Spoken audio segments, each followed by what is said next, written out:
Hi, I'm Ruby. I like to share with you a really useful money saving technique called investing. When you use your money to generate profit, that's investing. It's basically growing your money from money. And when your money grows, you're improving your financial health. And good financial health makes it easier to achieve your goals, live a comfortable life, and have money available in case of an emergency. Getting started with investing starts with understanding how interest works. Interest is money you earn on your investments. It's the profit. For instance, if I have $100 and someone offers me 1% in simple interest, I will have $101 after 1 year. After 5 years, I will have $105. If I'm offered 1% in compound interest, in 5 years, I will have $105.10. Why? Because with compound interest, the interest is calculated on the principal investment and any interest already accumulated. Using the power of compound interest allows you to grow your money much faster.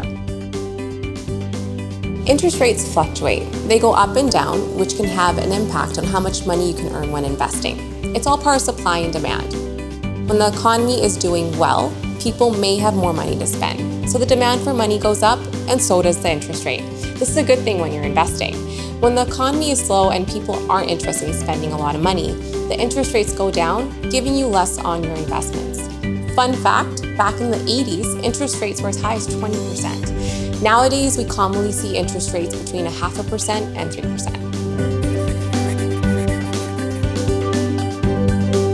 Investment vehicles are the ways you can spend your money to earn interest. There are many different types of investment vehicles, and each one comes with unique benefits and limitations. Your financial institution can offer a variety of investment vehicles, and they can also help you pick what's right for you. Let's look at the most common investment vehicles. First, we have GICs, Guaranteed Investment Certificates. When you open up a GIC, your financial institution guarantees you will get back your initial investment, the principal, and interest at the end of a set period of time, the term. Although they are among one of the safest investments because of the guaranteed returns, your return will still vary depending on the current interest rates. GICs are a really great first investment. Next, we have mutual funds. Mutual funds are a collection of investments from all over the world. They include stocks, bonds, and other investment vehicles. A fund manager will pool together money from many people and manage their investments together. This is a great way to get access to professional investment expertise. Returns on mutual funds aren't guaranteed like with a GIC. They are a bit riskier since they are based on stocks, which can go up and down. But if you can ride out those ups and downs, you're likely to have a higher return over a longer period of time. Different mutual funds will offer different growth and interest options depending on the types of stocks your fund manager invests in. You could choose a mutual fund of all high-risk stocks or low, or a mix of high and low. Next are stocks. Stocks are basically pieces of a company that you can buy. When you buy a stock, you own what are called shares in a company. And when you own these shares, you're entitled to a portion of the company's profits. A company's stock can go up and down for several reasons. With stocks, you take on more risk than a GIC, but you gain or lose a lot more with this type of investment. Imagine if you had shares in Amazon when it first started over 20 years ago. You could buy a share for $1.50 in 1997. Today, those shares are worth more than $3,000 each. Stocks require more upfront investment than mutual funds, making them a better option later in life when you have more money to invest and you can take on the risk. Finally, there are bonds. These are a special type of investment sold by governments and companies, but instead of owning a share, you are loaning your money to the company and they will give you a fixed amount of interest in return. Can you think of a specific benefit for each of these investment vehicles? How about a limitation for each? As you think through the pros and cons for each vehicle, you may be starting to think about which investment vehicle could work for you. But before you do that, you need to assess your risk tolerance. Let me explain. Choosing the right investment for you means knowing your own personal risk tolerance. When it comes to investing, you need to ask yourself if you are okay to take the risk that your investment could go down in value. If you bought a stock for $30 and it went down to $10 in value the week after, would you be willing to wait for it to go back up? And are you willing to accept it if it doesn't come back up in value ever? If not, you have a lower risk tolerance and you'll want to find an investment vehicle that matches that. If you're not sure where to start, don't worry, investing can seem a bit overwhelming.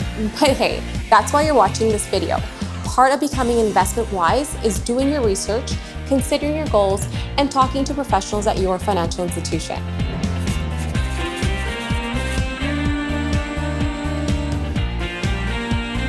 Let's take a look at how you can get started. My friend Ashley is saving for college. She won't be getting help from her parents for her tuition, which means she needs to find a way to come up with the money. So she found a part-time job at her neighborhood grocery store. Ashley knows how much her tuition will cost, and she needs to be able to access her earnings in about 3 years. Which investment vehicle do you think would work best for her? If you're leaning towards GICs, you're on the right track. Her return is guaranteed, which is helpful for Ashley to know as she works on her tuition savings plan. It's also the safest option if she doesn't want to risk losing some of her hard-earned money. If she invests $500 at a rate of 1.5%, she'll have $507 after 1 year. After 2 years, she'll have a bit more than $515, thanks to compound interest. Once Ashley feels comfortable investing, she may want to increase her risk. She may also have more money saved up. At that point, she'll probably want to open up a mutual fund, which will give her more options to grow her money. This will allow her to save for something bigger down the road, like a home or perhaps starting her own business. And that's an important lesson of making your money work for you. Now, I worked at Starbucks for the entire summer and I was able to save $2,000. My mom and I went to the bank to learn more about different options. And since I wanted to buy a car in the next 5 to 7 years, I decided to put my money in a balanced mutual fund, which could earn up to 4% returns if the markets perform well. Now that you know about the different types of investments, let's talk about responsible investing. Every day we make decisions, many of which can have an impact on our lives, the community, and the environment. Your investment choices can carry the same impact. For my friend Ashley, she's interested in climate change and plans to study environmental science when she goes to college. I'm willing to bet she's going to invest in companies that are tackling the environment or have adopted responsible and sustainable practices. These companies carry an ESG rating based on environmental, social, and governance policies. Some examples you may know include Best Buy, Microsoft, and Home Depot. You can find out a company's ESG rating online and learn about how they are supporting things like climate change, waste reduction, social justice issues, and more. What's great about these types of companies is that their stocks generally perform really well, making them a good option for any investor who is thinking about how they can help their communities. If my friend Ashley had to choose between buying shares in Amazon or Microsoft, which one do you think she would choose? Even though both companies are good investment choices and offer high returns, she may want to research their ESG policies first. By doing your own research, you will be in a better position to make more informed choices. Choices that align with your values, making you feel good about how you use your money. When I was researching ESGs to invest in, I learned about the Canadian Pension Fund, which is a fund that we contribute a little bit monthly to for retirement, looks mainly to invest in socially responsible and green business wherever it can. And I was really glad to learn this because it shows that our government does care about investing into sustainable and responsible companies. Investing is about putting your money to work for you so you can reach your goals. A good investment plan takes into consideration your timeline and your appetite for risk. When you start early, you have more time to grow your money by diversifying across different investment vehicles and risk tolerances. As you go through life, your goals and priorities will change. That's why you will want to review your investment plan on a regular basis and make adjustments, especially when a major life event happens, like your first job, buying a car, starting a family, or if you're like my friend Ashley, paying for college. Money gives you flexibility in life, as well as more options for when you are faced with important decisions.